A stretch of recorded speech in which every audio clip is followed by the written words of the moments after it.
Hello everyone, welcome to your channel basics of computer science. आज जो topic हम इस वीडियो में कवर करेंगे वो है सबसे पहले हम देखेंगे web based scripting languages. PHP मतलब थोड़ा सा आइडिया जैसे दूंगा मैं आपको कि पीएचपी क्या है, पीएचपी से हम क्या कर सकते हैं, पीएचपी क्यों ज़रूरी है और क्यों हमें इसे सीखना चाहिए, वेब डेवलपमेंट में इसके यूजेस, पॉपुलर वेबसाइट जो पीएचपी में बनी है, पीएचपी सीखने के लिए इससे पहले हमें कौन सी लैंग्वेजेस आनी चाहिए, पीएचपी रन करने के लिए या इसके साथ वर्क करने के लिए कौन से सॉफ्टवेयर हमें चाहिए, और लास्ट में हम एडिटर देखेंगे और फिर सबसे लास्ट में हम देखेंगे पीएचपी की डेफिनेशन। ओके, पीएचपी क्या होता है। तो सबसे पहले चलते हैं हम वेब बेस्ड स्क्रिप्टिंग लैंग्वेजेस पर। So web based scripting languages दो प्रकार की होती है। एक होती है हमारे पास क्लाइंट साइड स्क्रिप्ट और दूसरी होती है हमारे पास सर्वर साइड स्क्रिप्ट। ठीक है, इसका मैं थोड़ा सा आइडिया दूंगा आपको जिससे कि आपको लग जाएगा पता कि सी एस एस क्या है और एस एस एस क्या है। ओके, सो फॉर एग्जांपल मान लिया हम कोई वेबसाइट होस्ट करते हैं या हमारी कोई वेबसाइट है और एक की प्रोग्रामिंग की है हमने क्लाइंट साइड स्क्रिप्टिंग लैंग्वेज से और दूसरी वेबसाइट जो हमने बनाई है वो बनाई है सर्वर साइड स्क्रिप्टिंग लैंग्वेजेस से। ठीक है, सो ये कोई ब्राउजर्स है या विजिटर्स है जो अपने ब्राउज़र के द्वारा हमारे वेबसाइट को विजिट करना चाहता है। ठीक है, तो सबसे पहले हम क्लाइंट साइड स्क्रिप्टिंग का एग्जांपल देखेंगे। सपोज कोई यूज़र हमारी वेबसाइट को रिक्वेस्ट करता है। ठीक है, तो जैसे ही यूज़र हमारा वेबसाइट को रिक्वेस्ट करेगा तो हमारा जो सर्वर है वो क्या करेगा, इसके क्लाइंट मशीन पे जो भी ब्राउज़र है उस पर हमारी वेबसाइट का HTML कोड, CSS कोड और जितना भी क्लाइंट साइड स्क्रिप्ट है वो सारा का सारा किसको सेंड कर देगा, क्लाइंट के ब्राउज़र के ऊपर। ठीक है, और पूरा का पूरा स्क्रिप्ट HTML CSS सब कुछ वो सारा ब्राउज़र के ऊपर लोड होगा, तब हमारा वेबसाइट जो उसकी कंप्यूटर पे ओपन होगा। ठीक है, और इसमें जो लैंग्वेजेस हम यूज़ करते हैं बेसिकली वो होती है वीबी स्क्रिप्ट और साथ में जावा स्क्रिप्ट। ठीक है, और इसका जो कोड है वो सारा का सारा रन होता है यूज़र के ब्राउज़र के ऊपर। अब बात करते हैं हम सर्वर साइड स्क्रिप्ट की। तो इसमें क्या होता है कि जैसे ही क्लाइंट या विजिटर हमारी वेबसाइट को विजिट करने की कोशिश करता है और क्योंकि इसका सारा का सारा कोड जो है वो सर्वर साइड पे ही रन होता है, तो क्लाइंट साइड पे किसी भी टाइप का जो कोड है वो नहीं आता है। और ये सिंपली क्या करता है, जब कोई यूज़र हमारी वेबसाइट को विजिट करने की कोशिश करता है तो हम एक HTML रिस्पॉन्स जो है उसके ब्राउज़र पे जनरेट करते हैं। ठीक है, यानी उसका जो भी आउटपुट है या HTML कोड है या जिस भी चीज़ के लिए वो रिक्वेस्ट कर रहा है वो सारी के सारी HTML कोड के रूप में एक वेब पेज के रूप में यूज़र के स्क्रीन के ऊपर जो ब्राउज़र है वहाँ पे डिस्प्ले होगा। ठीक है, और किसी भी टाइप का सर्वर साइड स्क्रिप्टिंग जो है उसके ब्राउज़र पे ना तो आएगा ना ही रन होगा। सर्वर साइड स्क्रिप्टिंग लैंग्वेजेस की बात करें तो सबसे पहले हमारे पास PHP, .NET और फिर पाइथन, रवि वगैरह और भी एक्स्ट्रा हैं, बट छोड़ो परे, हमें आज सिर्फ PHP देखना है। ओके, सबसे पहले हम थोड़ा सा आइडिया जैसे लेंगे कि PHP बेसिकली होता क्या है। PHP का फुल फॉर्म होता है हाइपर टेक्स्ट प्री प्रोसेसर। ठीक है, बेसिकली हम इसका यूज़ करते हैं वेबसाइट बनाने के लिए जो कि डायनेमिक होते हैं। ओके, सो डायनेमिक वेबसाइट और स्टैटिक डायनेमिक, इसके बारे में थोड़ा सा आइडिया ले लेते हैं। देखिए हमारे पास दो टाइप की वेबसाइट्स होती है, एक होती है स्टैटिक और एक होती है डायनेमिक। जो स्टैटिक वेबसाइट होती है उसको बनाने के लिए हम HTML और CSS का यूज़ करते हैं। ठीक है, और इसमें क्या होता है कि जब भी हमें उस वेबसाइट में कोई चेंज करना होता है तो सबसे पहले हमें जो HTML कोड है वो चाहिए होता है। ठीक है, जब हमें HTML कोड मिलेगा उसके बाद हम उसमें कोई चेंजेस कर सकते हैं। सपोज उसमें हमें कोई और नया पेज ऐड करना है तो उसके लिए भी हमें अलग से कोडिंग जो है HTML में लिखना पड़ता है। जबकि डायनेमिक वेबसाइट वो वेबसाइट होती है जिसमें एक एडमिन पैनल होता है, मतलब हम उसमें एक एडमिन पैनल बनाएंगे और उस एडमिन पैनल्स के द्वारा ही हम किसी भी एग्जिस्टिंग पेज को ईजिली एडिट कर सकते हैं, और एक नया वेब पेज बनाना होगा तो उसको भी हम बहुत ईजिली बना सकते हैं। और इसके लिए हमें किसी भी तरह के HTML सीखने की ज़रूरत नहीं होती है। ठीक है, हम अपने हिसाब से पेजेस ऐड कर सकते हैं, हम पेजेस एडिट कर सकते हैं, ठीक है। और इसी को हम CMS भी बोलते हैं, यानी कंटेंट मैनेजमेंट सिस्टम, ठीक है। सो नेक्स्ट है, ये basically web based software application बनाने के काम आता है, लाइक वर्डप्रेस हो गया या डाटा स्टोरेज सिस्टम हो गया, ठीक है। इन सब के लिए हम इस लैंग्वेज का यूज जो है वो कर सकते हैं। अब देखिए, हमें बेसिकली PHP की ज़रूरत क्यों पड़ती है। फॉर एग्जांपल, हमें मान लिया स्टूडेंट का डाटा जो है वो स्टोर करना है। अब सिंपली HTML कोडिंग से वेब फॉर्म तो बन जाएगा, पर डाटा को स्टोर करने के लिए हमें सर्वर साइड स्क्रिप्टिंग लैंग्वेज की ज़रूरत पड़ती है, जो कि डाटाबेस के साथ कम्युनिकेट कर सके, ठीक है। तो सर्वर साइड स्क्रिप्टिंग लैंग्वेज का यूज़ करने के लिए हमें PHP का हेल्प चाहिए होता है, ठीक है। यानी PHP ही एक सर्वर साइड स्क्रिप्टिंग लैंग्वेज का एग्जाम्पल, इसका यूज़ करके हम ऐसे फॉर्म बना सकते हैं या वेब पेजेस या एप्लीकेशन बना सकते हैं जिनका काम होता है डाटाबेसेस के साथ इंटरेक्ट होना, ठीक है। और नेक्स्ट है, PHP के द्वारा हम क्या क्या कर सकते हैं। PHP can generate dynamic page content, जैसे कि मैंने अभी पिछले स्लाइड में बोला आपको कि डायनेमिकली अगर कोई आपने पेज जनरेट करना है तो आप बहुत इजीली एडमिन पैनल के साथ ये सब काम जो है वो कर सकते हो, ठीक है। और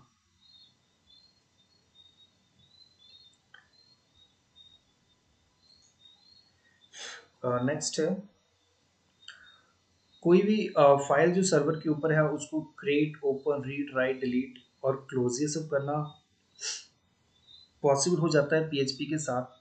PHP डाटा फॉर्म को कलेक्ट कर सकती है, PHP के साथ हम कुकीज सेंड और रिसीव कर सकते हैं। और PHP के द्वारा हम किसी भी डेटा को जो डाटाबेस के ऊपर सेव्ड है उसको ऐड, डिलीट और मॉडिफाई कर सकते हैं, ठीक है। और साथ ही PHP जो है वो कंट्रोल करता है यूजर एक्सेस को, यानी किस यूजर को कहाँ तक डाटा जो है एक्सेसिबिलिटी प्रोवाइड करवानी है, लाइक रीड, राइट और अपडेट की।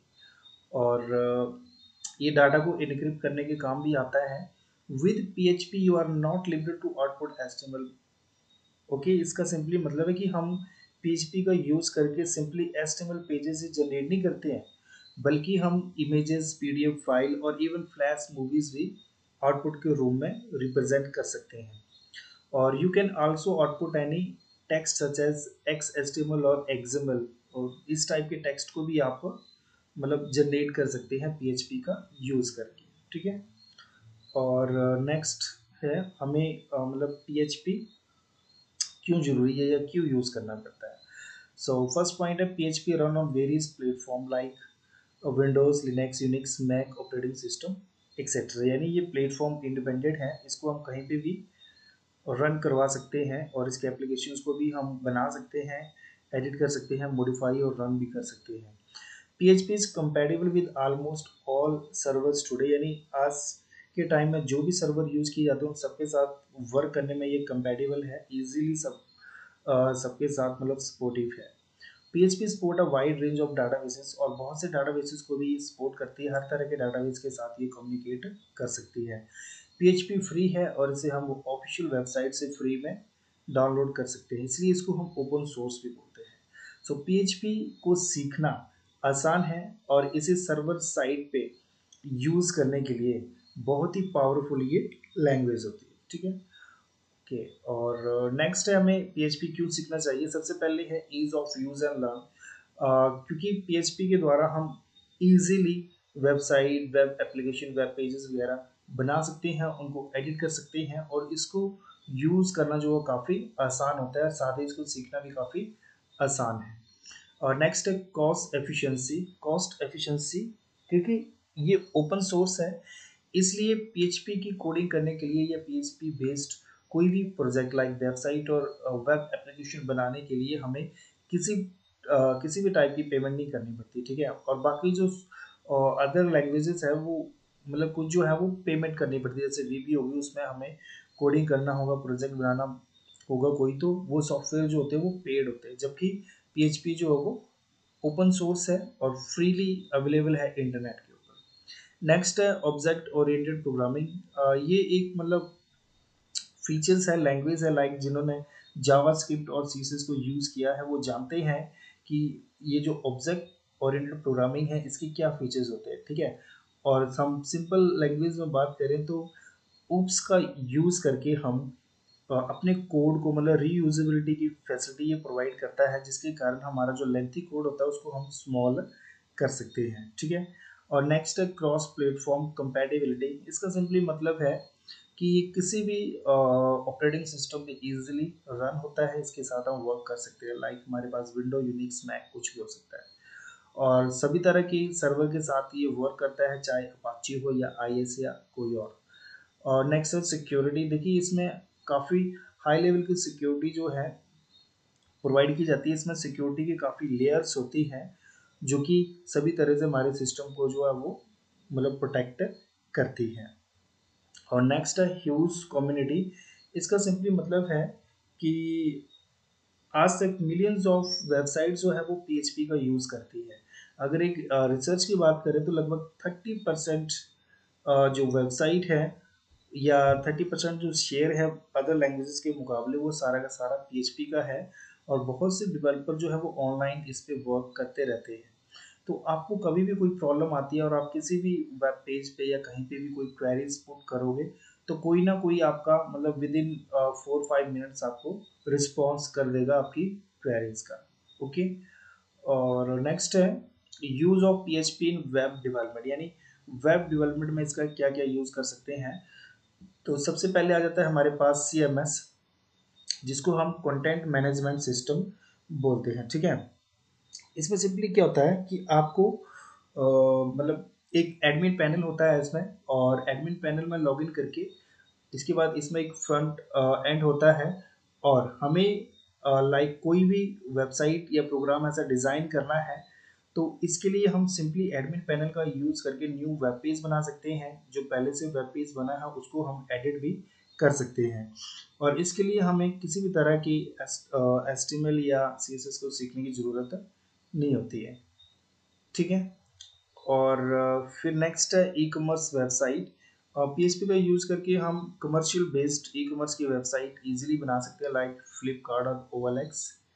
And then mail server like Yahoo mail, Gmail के जैसे हम मेल सर्वर इस तरह का वेबसाइट भी बना सकते हैं। चैटिंग सिस्टम बना सकते हैं, फाइल स्टोरेज सिस्टम बना सकते हैं, लाइक गूगल ड्राइव आपने सुना होगा, तो इस तरह के सिस्टम भी आप पीएचपी में बना सकते हैं। फिर नेक्स्ट आता है ERP, इंटरप्राइज रिसोर्स प्लानिंग। इसको आप इस तरह से समझ सकते हैं कि जो बड़ी बड़ी कंपनीज होते हैं उनमें अलग अलग डिपार्टमेंट होते हैं, ठीक है। तो अलग अलग डिपार्टमेंट के लिए अलग अलग सॉफ्टवेयर जो है हमें बनाने पड़ते हैं।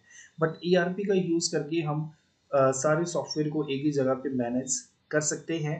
नेक्स्ट हमारे पास CRM, कस्टमर रिलेशनशिप मैनेजमेंट। इसमें सिंपली क्या होता है कि हमें जैसे कोई वेबसाइट बनाया हुआ है, ठीक है, कोई वेबसाइट बनाया है हमें तो उसे डेवलप करना है, मैनेज करना है, ये सब काम जो है हम CRP के द्वारा कर सकते हैं। और ये सारे काम जो जैसे इसको थोड़ा सा आप इस तरह से देखिए कि कोई कस्टमर है, उसने कितना सेल परचेज किया है तो उसकी डिटेल रिपोर्टिंग, या कोई स्टोरेज कंट्रोल बेस्ड सिस्टम चाहिए आपको जहाँ पे स्टॉक की एंट्री होती हो, तो इस तरह के सिस्टम को बनाने के लिए भी हम PHP का यूज़ कर सकते हैं, ठीक है। और नेक्स्ट है पॉपुलर वेबसाइट इन पीएचपी, यानी ऐसी कौन सी वेबसाइट है जो पीएचपी का यूज़ करती हैं। तो हमारे पास है Facebook, Yahoo, Wikipedia, WordPress, Mailchimp, flickers और फ्लिपकार्ट। ये सारी वेबसाइट जो है पीएचपी बेस्ड है। और नेक्स्ट है pure knowledge before learning PHP, यानी पीएचपी को लर्न करने से पहले कौन कौन सी लैंग्वेजेस हमें आनी चाहिए। एक तो सिंपल बेसिक मतलब HTML आ जाए, CSS आ जाए, और फिर जावास्क्रिप्ट। जावास्क्रिप्ट जो वो ऑप्शनल है। अगर HTML और CSS भी आती है तो आप बहुत ही बढ़िया वेबसाइट जो है वो डिज़ाइन कर सकते हो, ओके। और जो सॉफ्टवेयर रिक्वायर्ड है PHP कोडिंग के लिए, तो एक तो आ गया हमारे पास HTML एडिटर, फिर एक वेब ब्राउज़र आएगा जिसके ऊपर हमें कोड को रन करना है, और फिर आ जाएगा सॉफ्टवेयर जिसका यूज करके हम अपनी मशीन को एक सर्वर बना सकते हैं। उसमें आ जाते हैं हमारे पास वैम सर्वर और जैम सर्वर, ओके। और फिर एडिटर की बात करें तो हमारे पास नोटपैड है, notepad plus plus, VS code, सबलाइन, atom, PHP storm. ठीक है, ये जो PHP स्टॉर्म है ये पेड वर्जन होता है। ओके, जो नेक्स्ट आ जाते हैं PHP की, जो मैंने बोला था आपको कि PHP के बारे में हम लास्ट में करेंगे। तो सबसे पहले बिल्कुल सिंपल आप लिख सकते हो, PHP is an acronym for PHP, यानी इसका जो शॉर्ट फॉर्म है, या मतलब PHP के लिए जो फुल फॉर्म है वो है hyper text pre processor. PHP is a widely used open source scripting language, यानी इसको सबसे ज़्यादा यूज़ किया जाता है और ये ओपन सोर्स स्क्रिप्टिंग लैंग्वेज है। और इसकी जो स्क्रिप्ट है वो सारी की सारी कहाँ पे रन होती है, सर्वर पे। और PHP जो है डाउनलोड और यूज़ करना एकदम फ्री है और इजी है। ठीक है, थोड़ा एक्सप्लेन करके लिखना हो तो आप लिख सकते हो PHP ब्रैकेट में हाइपरटेक्स्ट प्री प्रोसेसर, या फिर आप अलग से लाइन लिख सकते हो PHP stands for hypertext pre processor. So it is a popular server side scripting language use for web development, यानी एक popular server side scripting languages इसका यूज़ करते हैं हम वेबसाइट और वेब ऐप बनाने के लिए। ओके, इट इज़ अबेंडेड into HTML to create dynamic web pages and interact with databases. मतलब डायनेमिक वेबसाइट बनाने के लिए जो भी रिस्पॉन्सेस है या कोई भी वेब पेज जनरेट करना, तो वो HTML के रूप में रिप्रेजेंट होता है क्लाइंट के ब्राउज़र के ऊपर, और ये डाटाबेस के साथ भी इंटरेक्ट हो सकता है, यानी इजीली हम इसको HTML के साथ इम्बेड कर सकते हैं। और PHP execute on the server and generate HTML which is then sent to the users browser, यानी सिंपली क्या है इसका मतलब कि PHP स्क्रिप्ट सारी की सारी सर्वर पे एग्जीक्यूट होती है, HTML पेजेस जनरेट करती है, जिसका रिस्पॉन्स जो आपको यूजर के ब्राउजर पे देखने को मिलता है। It is open source, cross platform, widely used various CMS and web application. ये ओपन सोर्स है, फ्रीली अवेलेबल है, क्रॉस प्लेटफॉर्म, हर जगह पे वर्क करेगी, चाहे विंडोज हो, लाइनक्स हो या मैक हो, और वाइडली यूज्ड है। और इसको ज़्यादातर हम यूज़ करते हैं CMS और वेब एप्लीकेशन। वेब एप्लीकेशंस आप जानते हैं, CMS में भी मैंने बता दिया कि इसमें एक एडमिन पैनल होता है जिसमें हम अपने पेज को या वेबसाइट को इजीली एडिट कर सकते हैं, नया पेज जनरेट करने की ज़रूरत हो तो उसको भी ये इजीली बना देता है। So PHP is very popular language and today millions of website on the internet are using PHP, और ये बहुत ही पावरफुल लैंग्वेज है जिसको मिलियंस ऑफ यूजर जो है वो वेबसाइट बनाने के लिए यूज करते हैं। थोड़ा सा हिंदी में देखेंगे, PHP hyper text pre processor language है, और ये लोकप्रिय स्क्रिप्टिंग लैंग्वेज है जिसका यूज करते हैं वेब डेवलपमेंट के लिए, डायनेमिक वेब पेज बनाने और डाटाबेस के साथ इंटरेक्ट करने के लिए इसे HTML के साथ एम्बेड किया जाता है। PHP सर्वर पर एग्जीक्यूट होता है और HTML जनरेट करता है, जिसके बाद में यूजर के ब्राउजर पर भेजा जाता है वो सारा का सारा रिस्पॉन्स। ये ओपन सोर्स है, क्रॉस प्लेटफॉर्म है, और बहुत से कंटेंट मैनेजमेंट सिस्टम और वेब एप्लीकेशन में से वाइडली यूज किया जाता है। ये एक बहुत ही पावरफुल लैंग्वेज है, और आज इंटरनेट पर लाखों वेबसाइट जो हैं PHP का यूज कर रही हैं। ठीक है, एक और डेफिनेशन की बात करें तो full form of PHP is hyper text pre processor. It is server side language which is use in web development, यानी एक सर्वर साइड लैंग्वेज है जिसका यूज करते हैं हम वेब डेवलपमेंट में। Server side scripting, that is a program written in PHP is always run in the server, and whatever is output is converted as an HTML page and displayed on the user's web browsers. ये server side scripting है, that means PHP का सारा code जो है वो server पे run होता है, और इसका जो भी आउटपुट है वो HTML पेज के रूप में कन्वर्ट होता है और यूजर के ब्राउजर पे डिस्प्ले होता है। The HTML and CSS code of website can be seen, और कोई वेबसाइट है उसका CSS और HTML का कोड तो देखा जा सकता है, but PHP code can not be seen by the user because it's code always resides in the server and never reaches the client system. जबकि जो PHP का कोड है उसको कोई भी यूजर देख नहीं सकता, क्योंकि इसका सारा का सारा कोड जो है वो सर्वर पे ही एग्जिस्ट करता है, वही रन होता है, और कभी भी क्लाइंट के सिस्टम पे नहीं आता है। PHP is a popular language and today millions of websites on the internet using it. Okay, ये तो आपको पता ही है। हिंदी में सिंपली इसका फुल फॉर्म है हाइपर टेक्स्ट प्री प्रोसेसर। ये एक सर्वर साइड लैंग्वेज है जिसका यूज हम वेब डेवलपमेंट में करते हैं। सर्वर साइड स्क्रिप्टिंग, जिसका मतलब है PHP में लिखा गया प्रोग्राम हमेशा सर्वर पे रन होगा, और उसका जो आउटपुट है वो HTML पेज के रूप में कन्वर्ट होकर यूजर के ब्राउजर पे आता है। किसी वेबसाइट के HTML और CSS कोड को तो देखा जा सकता है, लेकिन PHP के कोड को यूज़र नहीं देख सकता क्योंकि इसका कोड हमेशा कहाँ होता है, सर्वर के ऊपर, और क्लाइंट की मशीन तक कभी भी नहीं आता है। और ये एक पावरफुल लैंग्वेज है और आज इंटरनेट पर लाखों वेबसाइट्स जो है वो इस लैंग्वेज को यूज़ करती हैं या इस स्क्रिप्टिंग लैंग्वेज का यूज़ करती हैं। ठीक है, सो आई होप आपको पीएचपी क्लियर हो गया होगा, क्यों हम पीएचपी यूज़ करते हैं, क्यों हमें ये सीखना चाहिए, क्या इसके फ़ायदे हैं, और पीएचपी एक्चुअल में होता क्या है और ये वर्क कैसे करता है। ठीक है, okay, thank you very much.